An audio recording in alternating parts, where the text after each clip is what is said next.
You're listening to Later with Mo Kelly on demand from KFI AM 640. Yes, I have heard from each and every one of you over the years how you try to mock me, how you try to clown me, how you try to somehow demean me for not liking leftovers. I got all your messages. I heard all your jokes, how I must be strange, don't know what I'm missing, don't know what I'm missing out on. All that. Yeah, whatever. You're still wrong. I don't like leftovers. And when I eat on Christmas, that will be my only meal of that meal.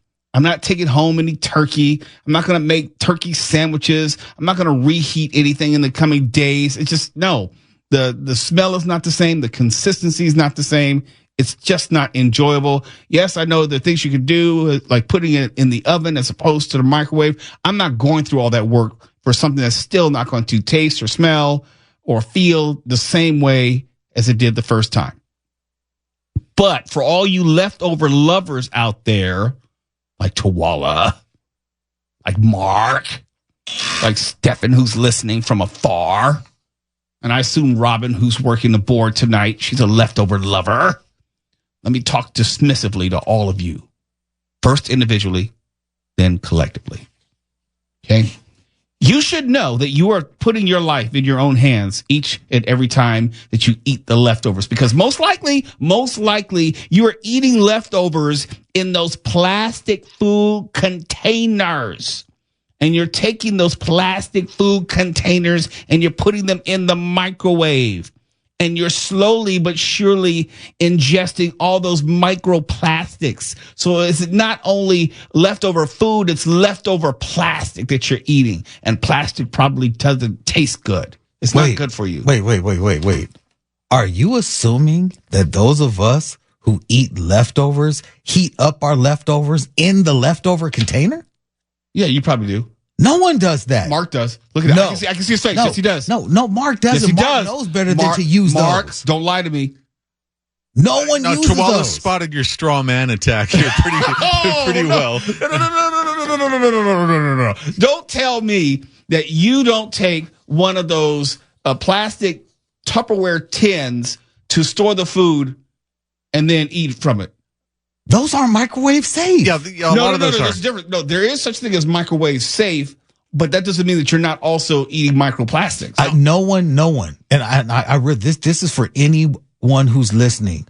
If you are heating up your leftovers in these reusable plastics, you are absolutely ruining your food. Take it out like good Americans like myself, Mark, and Robin, and Foosh. Take your food out and put it on a microwavable plate and reheat that food. Because this argument that Mo is giving you, Robin, this is Robin, false. I need you to tell the truth. How do you reheat your leftovers? Tell the truth. In a glass container. Nicely done. It was a long pause there. You should have been jumping all over that, but you had to think about, okay, it can't be plastic, so what's it going to be? Listen, everybody knows you don't heat the stuff up in styrofoam, okay? Yeah, so it starts burning a hole in it. Yeah. But I will admit to this. I am such a leftover. I grew up with my grandparents, and they were Depression people, so I don't throw much away, and I can't stand wasting food. I can't stand it. So sometimes, like when the three of us or four of us have food on a Friday, I'll still be eating the leftovers on Tuesday. Okay. Oh, that's right. You're playing with fire. But you heat it up on a fresh plate every time. I've seen you do so, Mark. Yeah, exactly. Yeah. All I know is food purchased and prepared on a Friday do not taste enjoyable and probably aren't healthy for you on a Tuesday. But Sunday is really pushing it, I honestly. think His Highness, Mr. Mo Kelly, simply demands fresh food every single meal, and he won't tolerate it because he believes he's above that. I have standards. It doesn't mean I'm an elitist. It just means that I have basic standards, all right? I'm not going to apologize for having low-level standards. It doesn't mean that I'm wasting food. I just don't take food with me. There's a difference. It'd be different if I'm going to take all these leftover tins or whatever, these plates, and then it just sits in my refrigerator for a day or two, then I throw it out. That's just wasting food. You know what? I still think I've got some of the charcuterie Nick brought in 2 weeks ago. It's fresh. That was That stuff lasts. Yeah. That was meats and cheeses. That's fine. I think what we've gotten to, yes, meats and cheeses. Those were those dried salamis and the fresh cheeses. Those are good. That was a week Tuesday ago. Yeah, I'm not throwing that away. It's just cheese and meats. It's not going to go bad like that. What we've gotten to, Mo, is that at one point in life, you had some plastic reheated food and probably had the taste of microplastics in your leftovers. No. That's ruined your taste buds. I have tried reheating pizza the morning after on a actual plate, not in a styrofoam container, not in some plastic container. It just doesn't taste as good. Now, I've been so very hungry where it's like, damn it, I'm going to eat it anyway. Well, first of all, you never heat up pizza unless you're in a severe pinch in the microwave. That's the worst way to do that. And I don't have time to be cooking in the air fryer or the oven for 15, 20 minutes. Well, then this is a you problem. That's why I don't do leftovers. We don't have that misunderstanding with the food.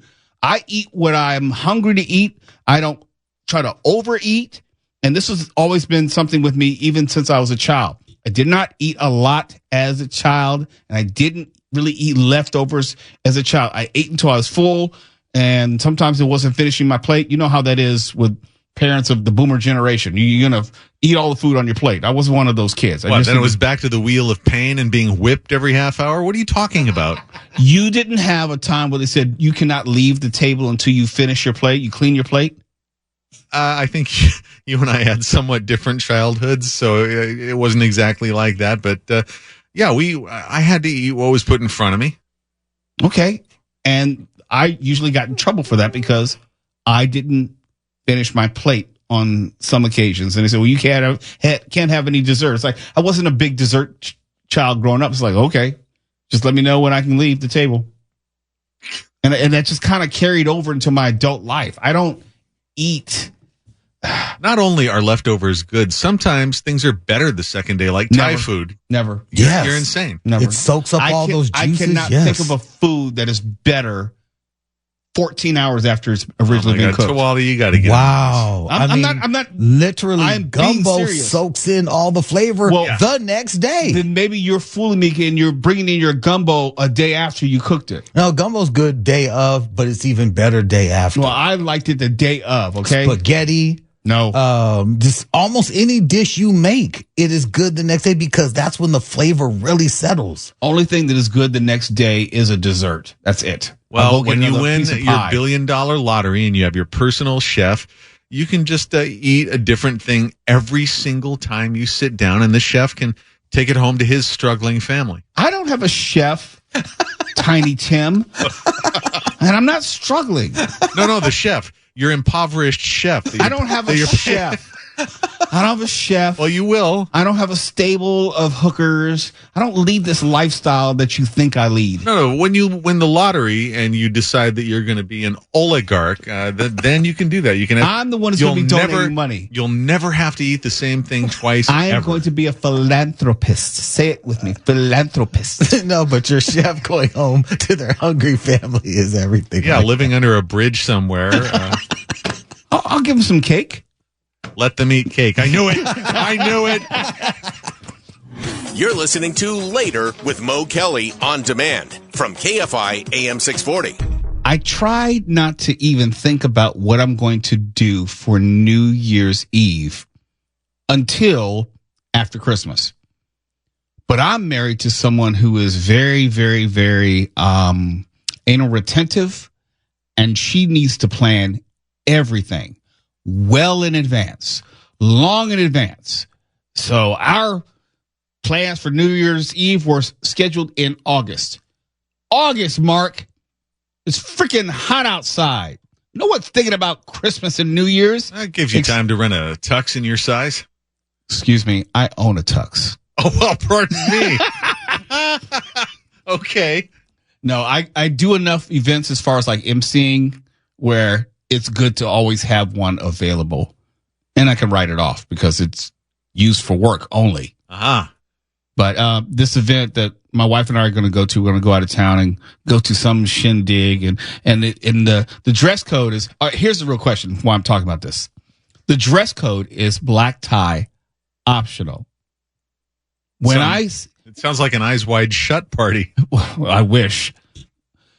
When I see optional, then more people than not are going to go below that standard. If you were to invite me to, let's say, your wedding, Mark, if you were to ever get married, and you put black tie on the invitation, I'm coming in a tuxedo.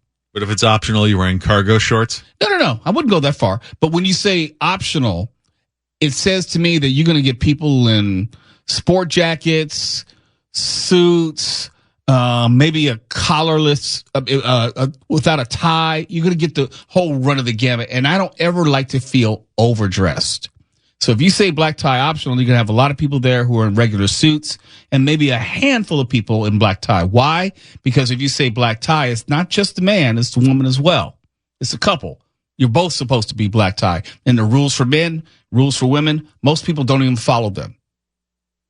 I'll give you a perfect example. Mark, how is a woman supposed to wear her hair for a black tie event? Up. Very good. That's right. You were trying for the CIA.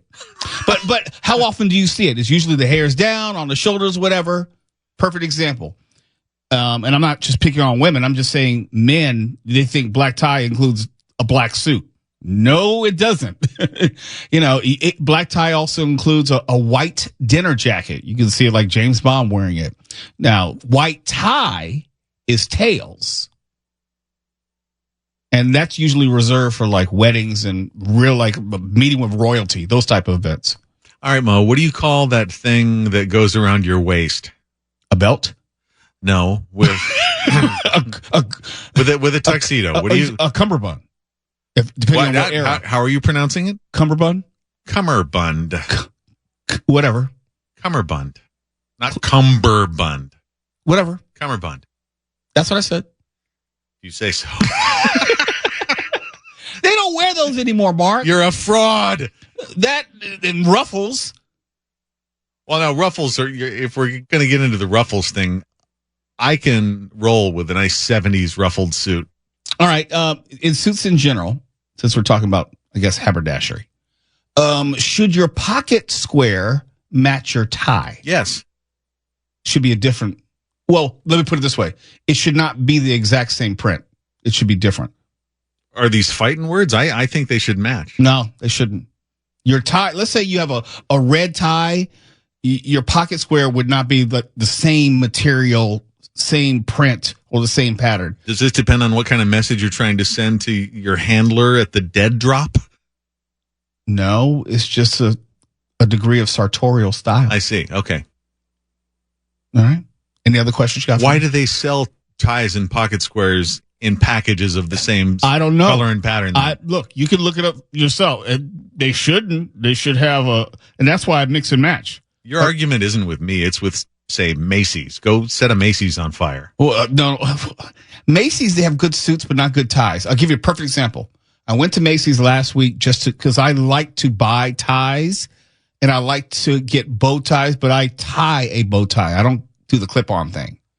And Macy's, surprisingly enough, calling you out, did not have any actual bow ties. It just had a bunch of clip-ons. Well, I think clip-on bow ties are acceptable in a pinch. Clip-on long ties are never, ever acceptable unless you're like a manager at a Best Buy. Yeah, I think clip-on ties, that's like high school prom. I'm sorry. Cops wear the clip-on so they don't get choked when somebody grabs them. Yeah, but a clip-on bow tie, unless you're 16 going to prom, don't want to see it.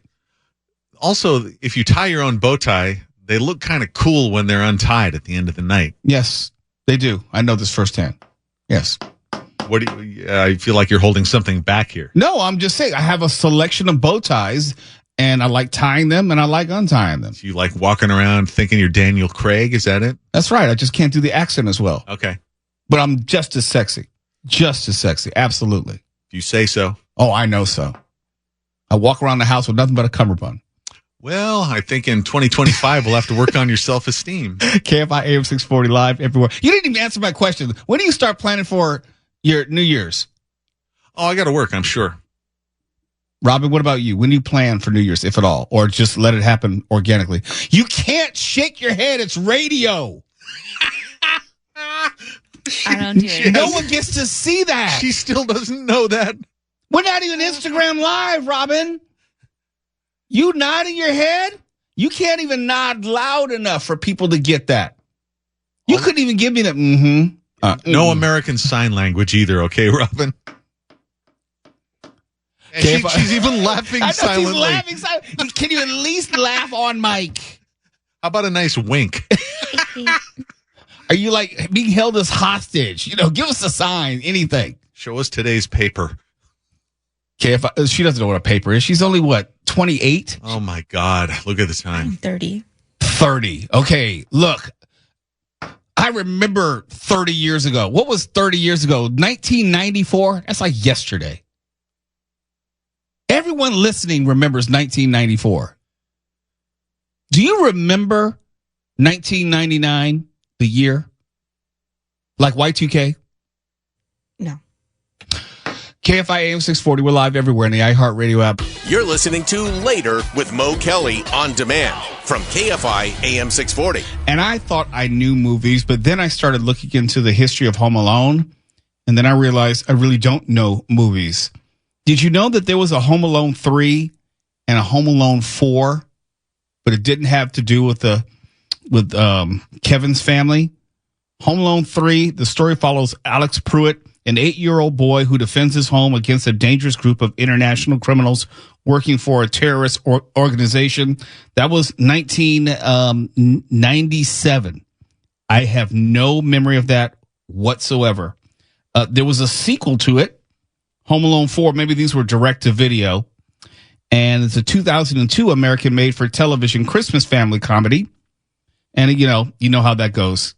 Kid gets lost. Kid defends the house against criminals. But there seems to be a real Home Alone sequel, as in Home Alone 3, to the 1990 movie, the original that most people know and love, which starred Macaulay Culkin. The only thing is, no one can quite tell us if it is in fact real and going to happen. Now, there have been now multiple trailers which have been released for possibly a Home Alone, quote unquote, 3 next year, next Christmas holiday, starring the original cast. I'm talking about Macaulay Culkin, Daniel Stern, Joe Pesci, but we're not sure whether it's going to be a full-blown project or it's like a trial balloon trailer like they did with Deadpool to see if they can generate enough interest in fully fleshing out the product. Check this out. And for the third time, story repeats. Armed. You're not going with this, you filthy, wimpy thing. Wet bandits will get you, little Kevin. I'm not letting you come through my house, no matter what. You're gonna pay for everything. When you'll come, be sure I'll be ready.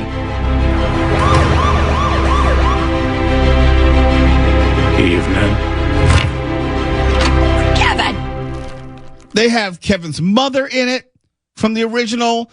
They have Joe Pesci, Daniel Stern, Macaulay Culkin. It looks real. And I say real because we live in the age of AI. You can piece things together. It looks real. There's a tile of 20th Century Fox.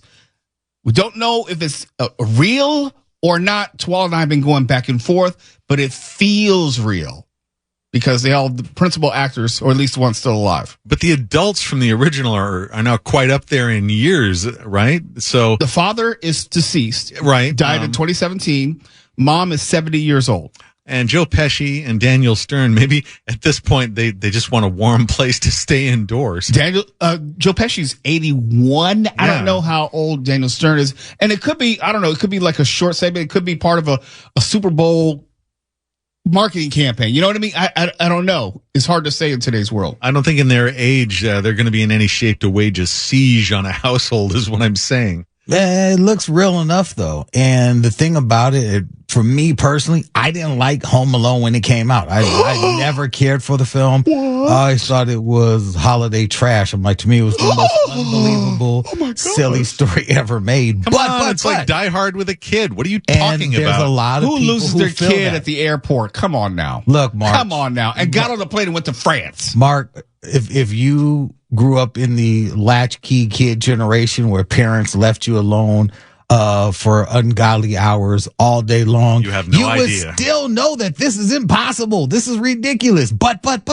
my daughter watches this film like at least once a week. Like right when the holidays start, she will pop this on. Her and her friends get with this film. So I know there is a strong fandom for Home Alone, period. And individuals like that, like my daughter, that age group, they will actually go see some crap like this. That's because it's like Die Hard combined with a Tom and Jerry cartoon with a kid as the protagonist. It's fun. I don't know if it was fun or whether it was a function of Macaulay Culkin being the right kid at the right time with the right vehicle. Because the premise for me never made any sense, but I can appreciate his particular performance in that. The whole shaving scene and the aftershave, and that kind of stuff. That was cute. That had a lot of mileage behind it. The movie itself, that he's outsmarting the wet bandits. And I'm only getting to Home Alone 2, but just the first one was cute enough. I didn't buy it this was Your 1990. criticism is that it wasn't realistic enough for No, you? it was too silly for me. 1990, I was 21, so I'm looking at it through 21-year-old eyes. I could never get past the fact that the family went to the airport, got on a plane, international flight, and didn't realize they didn't have one of their kids. That just blew my mind. Unbelievable. Okay, My mom wouldn't have noticed. No, but I'm saying, like, you're getting on the plane. Everyone's got a boarding pass. If you've ever traveled with children, I'm talking about like going on a bus ride. You got to make sure everyone is accounted for every step of the way. They got their boarding pass, bus pass, whatever.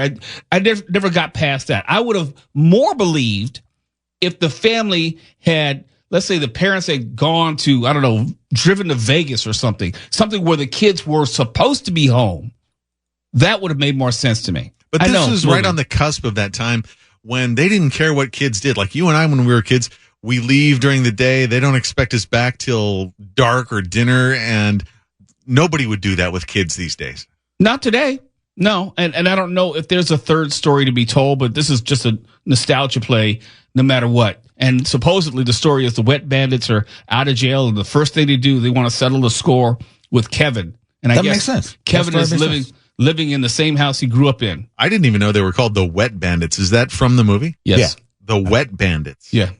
I am surprised, Mark, being that you were an adult when this came out and that you're an adult now, that you would have any favoritism for this film whatsoever. Because you don't love John Hughes movies? This film, large in part, was for kids. John Hughes movies are great. Chris Columbus directed this. You make an exception for kid product when it comes to John Hughes? Is that what you say? So this whole thing was about trying to Pearl Harbor me about liking kids movies? Is that what this is? No. I just picked up on that. I just picked up on you having this affinity for this film. But anytime we bring up Pixar, I'm an adult. I don't watch that. No. Listen, I'm not the freak in this equation here.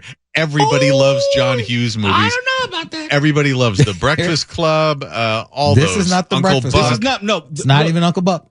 Those were geared towards high schoolers, adolescents. This is about a kid, 8 years old or something like that. Yeah, he was 8 years old when he did the movie.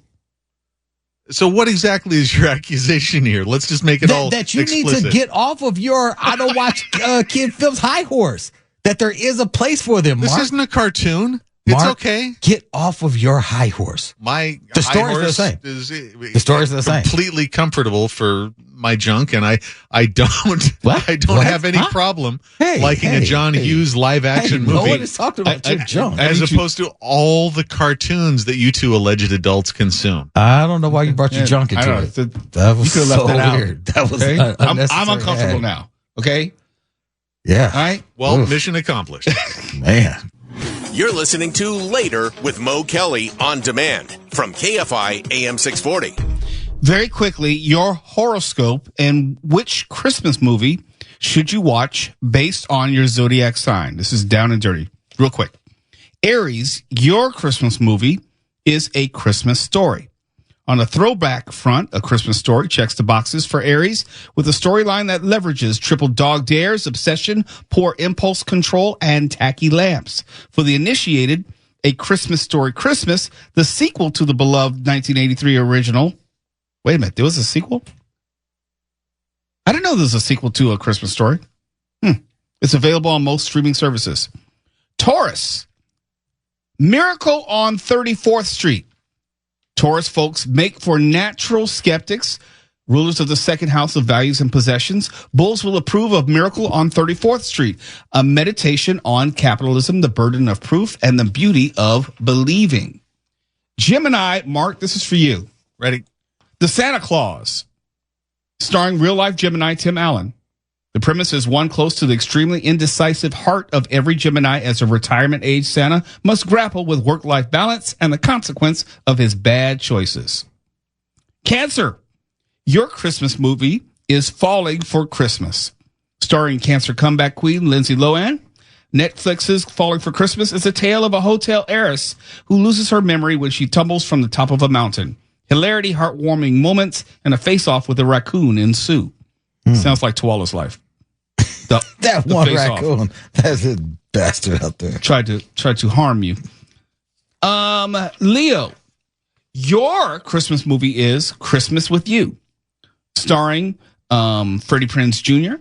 and Sarah Michelle Gellar. Christmas with You follows a magnanimous pop star on the career decline who decides to make the wish of one lucky fan who happens to have one serious hot dad. I'm just reading this. Come true. I don't know any of these movies, really. A lot of them I don't. This is suspect. Virgo, your movie, per your zodiac sign, is Rudolph the Red-Nosed Reindeer. Okay. Virgo thrives on being underestimated, and no story encapsulates the spirit of the underdog or underdeer, if you will, like Rudolph the Red-Nosed Reindeer. In the major arcana of the tarot, Virgo is represented by the hermit who, like Rudolph, illuminates for others a way out and through. Libra, your movie is Elf. Finally a good one. Because the sun is in fall in Libra, natives are inclined to have difficult relationships with their fathers, and never has that dynamic been more delightfully dramatized than in the ballad of Buddy the Elf and his dad, a curmudgeon that finally comes around. Scorpio, this is you, Tuala. Spirited. I never saw this. I remember this was on Netflix, if I'm not mistaken. Okay. It was Ryan Reynolds' movie. It's based loosely on Charles Dickens' A Christmas Carol, promising that on Christmas Eve, one dark soul is selected for redemption. Will Ferrell plays the ghost of Christmas Present, charged with leading Ryan Reynolds on a journey to betterment. No one loves a bad guy goes good story arc more than a Scorpio, making this one a perfect match. Honorable mention goes to Tim Burton's A Nightmare Before Christmas. Okay. All right. That's more like it for Scorpio. All right. Well, Sagittarius, here's mine. A Boy Called Christmas. What's all these Netflix movies? Who did this? Is this a Netflix sponsored list? Netflix's A Boy Called Christmas follows young Nicholas as he sets forth into the furthest reaches of the North with the royally decreed purpose of retrieving hope. This premise is pure cinematic bait for the average Sagittarius who loves nothing more than an unexpected journey and an optimist's errand. Capricorn, National Lampoon's Christmas Vacation. About damn time. Classic. In astrology, Capricorn represents the archetype of the father, and there has never been a better unhinged holiday daddy than Chevy Chase's Clark Griswold in National Lampoon's Christmas Vacation. Runner-up is How the Grinch Stole Christmas. Aquarius, your holiday movie or Christmas movie is Home Alone, as we just discussed. There's a hot debate about whether or not Home Alone is a Christmas movie, just as there's a hot debate about whether or not Aquarius folks are human or alien. Relative to the plot, most lone wolf water bearers would welcome the chance to spend the holidays alone in a fancy house, eating ice cream and outsmarting baddies. Pisces, It's a Wonderful Life. Ruled by dream planet Neptune, Pisces is associated with film, fantasy, and far-flung romance. Say that 5 times fast. Fish folk who don't roll their eyes at the existence of angels or their influence see their whimsy reflected in the Christmas classic, It's a Wonderful Life. Wait, was that from you, Robin? It sure heard was. I am a a Pisces. Oh, okay. Yeah. I won't ask if Nice. you've seen It's a Wonderful Life. I have, and I didn't like it. What? And you didn't like it. Wait, didn't know. you saw It's a Wonderful Life? Never mind. Never mind. What are you trying to say? I'm trying to say, I don't know how you found your way to It's a Wonderful Life, but you don't even remember Y2K. I've also never seen The Godfather. Stop while you're behind. You're not helping yourself. I didn't know there was more than one. Why would you admit I that? said stop while you're behind. You just pissed off half the people listening right now. Actually, 3/4. Because everyone who's listening has seen The Godfather and knows that there are at least 2 other movies. Arguably 3, but that's a different discussion. Yeah. And the second one, I don't know. I think the original is better than the sequel. That's just me. And I know I'm not in good company. I like the original. First 2 are great. Third one's trash. I don't even acknowledge the third one. Okay. It's Later with Mo Kelly. KFI AM 640. We're live everywhere in the iHeartRadio app. We're going to break now, Robin. You can go ahead and send it. She'll get around to it. Yeah, I've already tossed tomorrow. May your Christmas tree survive its annual battle with your cat. Happy holidays. KFI. And KOST HD2. Los Angeles, Orange County. Live everywhere.